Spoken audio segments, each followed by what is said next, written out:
ሰላም እንደምናላችሁልኝ ክቡራን የታላቁ የማንቸስተር ዩናይትድ ደጋፊዎች በያላችሁበት የዓለም ክፍል ሁሉ ሰላማችሁ ይብዛ። ዛሬ በሁለት ርዕሰ ጉዳዮች እናንተ ጋር ቆይታ እናደርጋለን። ሁለት በጣም ኢንተረስቲንግ ፕሮግራሞች እናንተ ጋር ቆይታ እናደርጋለን። ጥቂት ደቂቃዎችን ብቻ ከሰጣችሁን እኔን ትሰማላችሁ። የማንቸስተር ዩናይትድ የውድድር ዘመን ዛሬ ጅማሮውን ያደርጋል። የፕሪሲዝን የመጀመሪያ ሪፖርት ዳይ ነው። ዛሬ በካሪንግተን የማንቸስተር ዩናይትድ ተጫዋቾች ተገኝተው ሪፖርት ያደርጋሉ። ስለ አዲሱ ሲዝን ማሰብ ዛሬ ይጀምራል ማለት ነው። ስለዚህ ጉዳይ ሀሳቦች እናነሳል። አንድሪያ ሳንቶስ አዲሱ የማንቸስተር ዩናይትድ ንብረት ሆኗል ወይም ደግሞ ቀይ ሰይጣን ሆኗል። ስለ አንድሪያ ሳንቶስ ዝውውር ዴቪድ ኦሮሰን ያጋራን መረጃ ወደ እናንተ እናደርሳለን ማለት ነው። ስለ ዝውውሩ ባህሪ፣ ስለ ተጫዋቹ ማለት ነው። እርግጥ ተጫዋቹን ፕሌየር አናላይሲስ የሚባለውን አንሰራም። ዛሬ ሌላ ፕሮግራም ለብቻው ሰራላችኋለሁ። ስለ ተጫዋቹ ስለ ተጫዋቹ አጫወት መንገድ ማንቸስተር ዩናይትድ በምን መንገድ ሊጠቅም እንደሚችል እነዚህን ጉዳዮች ሌላ ጊዜ እናነሳለን።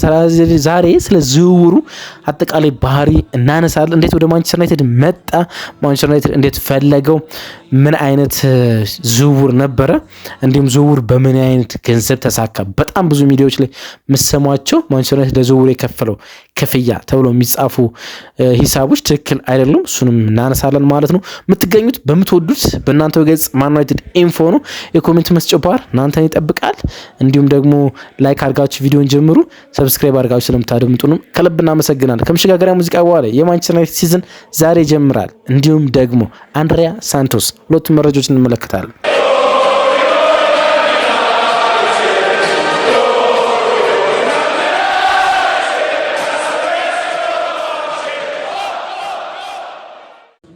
እንጀምር እስኪ። የምንጀምረው ደግሞ ከአንድሪያ ሳንቶስ ነው። ይሄ የቀድሞ የቫስኮ ደ ጋማ የአማካኝ ስፍራ ተጫዋች የማንቸስተር ዩናይትድ ንብረት መሆኑ እርግጥ ሆኗል፣ ወይም ደግሞ ቀይ ሰይጣን ሆኗል። ይህ ተጫዋች አስደናቂ ነው። የዓለም አቀፍ የማንቸስተር ዩናይትድ ደጋፊዎችን ትኩረት ከሰሞኑ ጨብጦ ነበረ። ደግሞ ደጋፊዎችን ለሁለት ከፍሎ ነበረ። ማንቸስተር ዩናይትድ ላለው የቡድን ግንባታ ካስሜሮን ላጣው የአማካኝ ስፍራ ተጫዋች ቦታ፣ እንዲሁም ኡጋርቲን ለረጅም ጊዜ ጉዳት ላጣው፣ ግራኒት ዣካን ለዚህ ቦታ ላይ በቅርብ ሲፈልግ ለነበረ ማቲያስ ፈርናንዴዝን እና እንዲሁም ሳንድሮ ቶናሊን በቶተናም ለተነጠቀው የአማካኝ ስፍራ ተጫዋች ከፍ ያለ ጥራት ያለው ተጫዋች ይፈልግ ነበረ ብለው ሀሳብ የሚያነሱ አሉ። ግን ደግሞ የፕሪሚየር ሊግ ልምድ ያለው ወጣት ኤነርጄቲክ እና ደግሞ በጣም በጀቲክ የሆነ ወይም ደግሞ በርካሽ የዝውውር ሂሳብ የተገኘን ተጫዋች ማስፈረምም መልካም ነው ብሎ የሚያስቡ አሉ። ሀሳቡን እንደ ሀሳብ አይዘን እንነጋገርበታለን። ግን ጥቂት መረጃውን እንመልከት። እንግዲህ ማንቸስተር ዩናይትድ እና ቼልሲ ሁለቱም በተጫዋቹ ዝውውር ጉዳይ ላይ አግሪመንት ወይም ደግሞ መስማማት ላይ መድረስ ችለዋል። እናም ቼልሲ ተጫዋቹ ሜዲካል እንዲያደርግ ፍቃድ ሰጥቶታል። ፐርሰናል አግሪመንቶች ወይም ደግሞ ከአንድሪያ ሳንቶስ ጋር ዩናይትድ ሊያደርጋቸው የሚገቡ እያንዳንዱ ፐርሰናል አግሪመንቶች ሁሉ አልቋል። ወይም ደግሞ በግል የሚደረጉ የደሞዝ የጥቅማጥቅም የቦነስ ክፍያዎች ሁሉ ተጠናቋል ተብሏል። እስከ 2030 የሚያቆይ ኮንትራት ነበረው በቼልሲ ቤት ማለት ነው። እንግዲህ ተጫዋቹ ወደ ቼልሲ የመጡ ከቫስኮ ደጋማ ማለት ነው በ2023 ነበረ። ጃንዋሪ ወር ነበር ከቫስኮ ደጋማ ወደ ቼልሲ የመጣው። እንደመጣ ወይም ደግሞ በመጣበት አመት ወደ ኖቲንግሃም ፎረስት በውሰት ተሰጠ። 6 ወራቱን በኖቲንግሃም ፎረስት ቤት ነው የቆየ። 2 ጨዋታዎችን ብቻ ነው ያረገ እና ምንም ጨዋታ አላረገም። ከዛ በኋላ 2023-24 ሰከንድ ሲዝን ማለት ነው። ከዛ በኋላ 24-25 ግን ጊዜውን ያሳለፈው በ24-25 ማለት ነው ወደ ፈረንሳይ እግር ኳስ አምርቶ ነው 18 ወራትን ያህል በስታርስቡርግ አጠቃላይ ቆይቷል። በጣም አስደናቂ ጊዜ ነበረው ከስታርስቡርግ ጋር ከሊያም ሮዘኒው። ስታርስቡርግ የቼልሲ እህታማች ክለብ ልትሉ ትችላላችሁ። ቼልሲ በክሪሊ ካፒታል ይመራል፣ ወይም ደግሞ አንዳንዶቹ ክሪሊ ካፒታልን በሌላ ስያሜ ይጠሩታል። ብቻ የቼልሲ ኦነርሺፕ ነው ቶድ ቦይል የሚመራው ማለት ነው። እና እሱ ካምፓኒ ሌላ ክለብ አለው ስታርስቡርግ በቼልሲ ማለት ነው። እናም ይህ ክለብ በዚህ ክለብ ውስጥ ለክላም ሮዘኒ የቀድሞ ቼልሲ አሰልጣኝ አሁን ፓሪስ ኤፍሲን የሚያሰለጥነው አሰልጣኝ ጋር ማለት ነው እዛ ነበረ። በጣም የሚገርም ጊዜ ነበረ። 12 ጎሎችን ከ5 አሲስት ጋር ማበረከት ችሏል። 45 ጨዋታዎችን ነበር በዛ ማድረግ የቻለው። ከዛ በኋላ ተመልሶ መጣ። ቼልሲ በዛ በስታርስቡርግ የነበረውን ቆይታ አድናቂ ስለነበሩ ወይም ደግሞ እዛ በነበረበት ጊዜ በጣም ቆንጆ ጊዜ ነበረው ብሎ ስላሰቡ ወደ ክለቡ መለሱት። በ2025/26 ወይም ደግሞ ባሳለፍነው ሲዝን 43 ጨዋታዎችን ለቼልሲ በሁሉም ውድድሮች ማድረግ ችሏል። 3 ጎልና 4 አሲስቶች ማድረግ ችሏል። 25 ጨዋታዎችን ደግሞ በቋሚ አሰላለፍ ጀምሯል። 13 ጨዋታዎችን ደግሞ በፕሪሚየር ሊጉ በቋሚ አሰላለፍ ጀምሯል። ሶ ፕሩቭን የፕሪሚየር ሊግ አማካይ ልትሉ ትችላላችሁ፣ ወይ ደግሞ የፕሪሚየር ሊግ ልምድ ያለው አማካኝ ልትሉ ትችላላችሁ። ለብራዚል 6 ጊዜ መጫወት ችሏል። እርግጥ ካርሌቶ ከመጣ በኋላ የአማካኝ ስፍራውን ሪሸፕ ሲያደርግ አልጠራውም። ታውቁ እንደሆነ ከካርሌቶ ወይ ደግሞ ካርሌቶ ቡድኑ የተረከበው በቅርብ ጊዜ ካለፉ 6 ወራት በፊት ካርሌቶ ወደ ቡድኑ ከመምጣቱ በፊት የብራዚል የአማካኝ ስፍራ የሚመራው በጆ ጎሜዝ እና አንድሪያ ጎሜዝ በሁለቱ የወልቭስ አማካኞች ከብሩኖ ጎሜሬሽ ጋር ነበረ። ጭራሽ ካስሜሮ አይጠራም ነበር። ለነሱ ተጠባባቂ ነው የሚጫወተው ተጫዋች የነበረው አንድሪያ ሳንቶስ ነው በዛ ቡድን ውስጥ የነበረው ማለት ነው። ካርሌቶ መጡና አንድሪያ ሳንቶስንም ጆ ጎሜዝን አንድሪያ ጎሜዝንም ሁለቱም የወልቭስ አማካኞች ሳይጠሯቸው ቀሩና ካስሜሮ አይነኬው ተጫዋች ከብሩኖ ጎሜሬሽ ጋር ለማድረግ ሲሞክሩ ታየን። የአሰልጣኞች ምርጫ እንደየቅል እንደሆነ ይታወቃል፣ ሁሌም እንደምናውቀው ማለት ነው።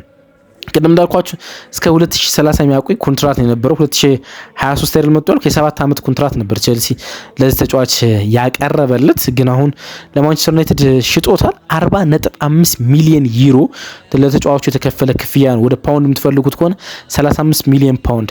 በጣም በርካታ ሚዲያ ላይ ይህን ገንዘብ 50 ሚሊዮን ፓውንድ የሚል እያነበብኩ እገኛለሁ። በጣም በርካታ ማለት ነው፣ ማንቸስተር ኢቭኒንግ ጨምሮ ማለት ነው። ግን ለእኔ በጣም ታማኝ እና አምኛው ብዙ ማልሳሳትበት ዴቪድ ኦሬስትን ነው የዛ አትሌቲኮ ጋዜጠኛ ማለት ነውና እሱ 45 በፍጹም 45 ሚሊዮን አይደለም ብሏል። 45 ሚሊዮን ዩሮ አይደለም ብሏል። 35 ሚሊዮን ፓውንድ ወይም 40.5 ሚሊዮን ዩሮ ነው። ወደ ዶላር የምትፈልጉት ከሆነ 47 ሚሊዮን ዶላር ነው ብሏል። በአዶንስ የሚከፈል 4.5 ሚሊዮን ዩሮ ወይም ደግሞ 4 ሚሊዮን ፓውንድ የተጫዋቹ ብቃት ይታየ ይከፈላል ተብሏል። ማንቸስተር ዩናይትድ የፕሪሚየር ሊግ ልምድ ይፈልጋል። ሳንድሮ ቶናሊንም ግራኒት ዣካንም ወይም ደግሞ ግራኒት ዣካንስ ከማንቸስተር ዩናይትድ ቼልሲ በጣም አጥብቆ ፈልጎት ነበረ። ማንቸስተር ዩናይትድ ትንሽ ተወራ ወዲያውኑ ነው ሴኖ የጠፋ። ቼልሲ ነው አጥብቆ ፈልጎት የነበረ። ግን ሳንድሮ ቶናሊንም ይሁን ማቲያስ ፈርናንዴዝን የፕሪሚየር ሊግ ልምድ ነው ሲፈልጋቸው የነበረ። ይሄኛውም የፕሪሚየር ሊግ ልምድ ነው። ከሳንድሮ ቶናሊ ጋር ብዙ ይለያያሉ። ከማቲያስ ፈርናንዴዝ ጋር ግን ኦልሞስት ሲሚላሪ ናቸው። አይደንቲካል ትሏቸው ስላላቸው ኦልሞስት ማለት ነው። ሁለቱም ፕሮግሬሲቭ ፓስ ማድረግ የሚወዱ ተጫዋቾች ናቸው። ቦል ኬሪንጋቸው በጣም ጥሩ ነው። አግሬሲቭ ናቸው። ቦክስ ቱ ቦክስ ሚድፊልደር መሆን ይችላሉ። 6ም 8ም ሆኖ መጫወት ይችላሉ። 6ም 8ም ማለት ነው እና በጣም ተመሳሳይነት አላቸው። አንድ ቴክኒካሊ በጥቂቱ ማቲያስ ፈርናንዴዝ ከአንድሪያ ሳንቶስ ሊለይ ይችላል። እንዲሁም ደግሞ በትልቅ ደረጃ በፕሪሚየር ሊግ 2 ዓመት በመቆየት ማቲያስ ፈርናንዴዝ ሊሻል ይችላል። ግን አንድሪያ ሳንቶስ እንደዚህ አይነት ኤነርጂ ያለው ተጫዋች ነው። እኔ ቼልሲዎች ለምንድን ነው የማይጠቀሙበት ያልኩ በመጀመሪያው ሲዝን ላይ በጣም ግራ ጋባ ነበር።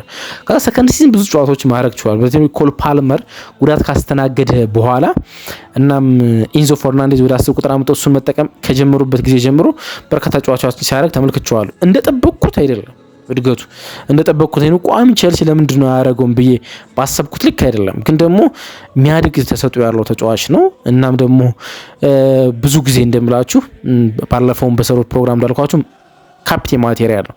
ካፒቴን ማቴሪያል ተጫዋቾችን እወዳቸዋለሁ። ኃላፊነት መውሰድ ይችላሉ ብዬ ስለማስብ ማለት ነው። በክለባቸው ከነበሩበት ክለብ በሀገር በናሽናል ቲም ካፒቴን የሆኑ ተጫዋቾች ማስፈረም በጣም ጥሩ ነው። አንድሪያ ሳንቶስ በስትራስቡርግ ካፒቴን ነበረ እና ካፒቴን ማቴሪያል ተጫዋቾች በጣም ወሳኝ ናቸው።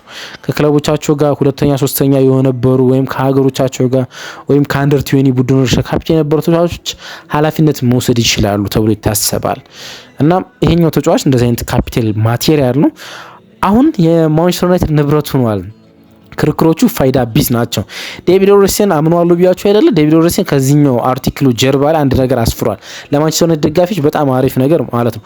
2 ቀሪ የአማካኝ ፊርማዎች ዩናይትዶች ይቀሯቸዋል ለአማካኝ ስፍራ እድሳታቸው ሲል ማረጋገጫ ሰጥቷል።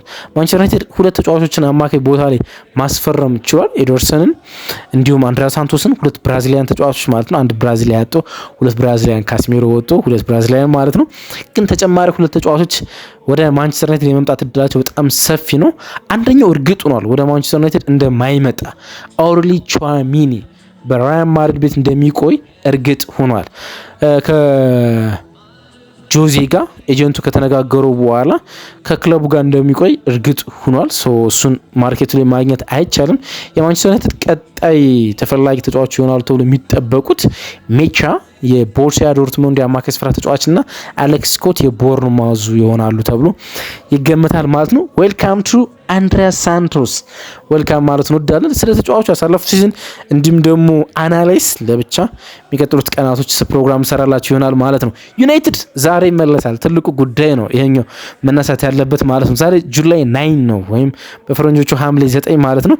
ማንቸስተር ዩናይትድ ለአዲስ ሲዝን ይመለሳል ሪፖርት ያደርጋሉ። ወደ ካሪንግተን ተመልሰው የማንቸስተር ዩናይትድ ተጫዋቾች ማለት ነው ሜይ 24 ለመጨረሻ ጊዜ ከብራይተን ጋር ጨዋታቸውን ካረጉ በኋላ ለዛ ጨዋታ በካሪንግተን ልምምድ ካረጉ በኋላ ለመጀመሪያ ጊዜ ወደ ካሪንግተን ይመለሳሉ።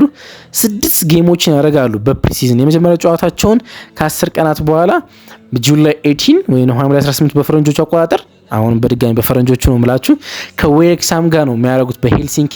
ዘንድሮ የፕሪሲዝን ጨዋታዎች በአውሮፓ ነው የሚከናወኑት። የማንቸስተር ዩናይትድ የአብዛኛው ክለቦች አሜሪካ የዓለም ዋንጫ ስኬጁል ስለነበረ ለስኬጁል ስላልተመቸ አብዛኞቹ የፕሪሲዝን ጨዋታዎች የሁሉም ክለቦች ማለት በሚቻል ደረጃ አውሮፓ ውስጥ ነው የሚሆኑት። የማንቸስተር ዩናይትድ እንደዛ ነው። በ18 ከዌክሳም ጋር በሄልሲንኪ ያደርጋል። ከዛ ሮዘንበርግ ጋር ጨዋታውን ያደርጋል። ከዛ በኋላ ትልልቅ የሚባሉ ጨዋታዎችን ከአትሌቲኮ ማድሪድ ጋር፣ ከፓሪስ ሴን ጀርሜን ጋር፣ ከሊድስ ጋር ጨዋታዎችን ከሚላን ጋር እንዲሁ ጨዋታውን ያከናውናል ነው ማንቸስተር ዩናይትድ ነገ ከ12 ተጫዋቾች ውጭ ሪፖርት ያደርጋሉ ተብሎ ይጠበቃል። ለ12 ተጫዋቾች ብቻ ረዘም ያለ ጊዜ ይኖራቸው ወይም ደግሞ የዓለም ዋንጫ ጥሪ የነበራቸው ተጫዋቾች ማለት ነው። አማድ ዲያሎ፣ አልተር ባይንደር፣ ካስሜሮ፣ ማቲያስ ኩኛ። ካስሜሮ እርግጥ የማንቸስተር ዩናይትድ ተጫዋች አይደለም አሁን። ማቲያስ ኩኛ፣ ዳሎት፣ ብሩኖ ፈርናንዴዝ፣ ሴላይመንስ፣ ኮቢ ማይኑ፣ ሊሳንድሮ ማርቲኔዝ፣ ማዝራዊ እና ማኑ ኡጋርቴ ጉዳት ላይ ስላለ እነዚህ ተጫዋቾች ውጭ ያሉት ተጫዋቾች በሙሉ ነገ ሪፖርት ያደርጋሉ። የሚቀጥለው ቀን የፕሪሲዝን የአዲሱ የውድድር ዘመን ልምዳቸውን ይጀምራሉ ተብሎ ይጠበቃል። ኢንተረስቲንግ ጉዳይ ነው። ብዙ ተስፋ የምናደርግበት ብዙ የምንሰንቅበት ባለፈው ውድድር ዓመት ለሻምፒዮንስ ሊግ ቦታዎች ተሳትፈን ያን ያሳካንበት ለዘንድሮ ዋንጫውንም አነሳነውም አላነሳነውም ለዋንጫ የምንፎካከረበት አመት ጅማሮ ዛሬ ይሆናል ማለት ነውና እሱ በጣም ኢንተረስት የሚያደርግ ጉዳይ ይመስለኛል። ባጭሩ የዛሬ መረጃዎች እነዚህ ነበሩ። ስለ አንድሪያስ ሳንቶስ ግን ተከታታይ ፕሮግራሞችን መሰራላችሁ ይሆናል ማለት ነው። አብራችሁ ስለነበራችሁ ከልብ አመሰግናለሁ። ባይ ወዳችኋለሁ።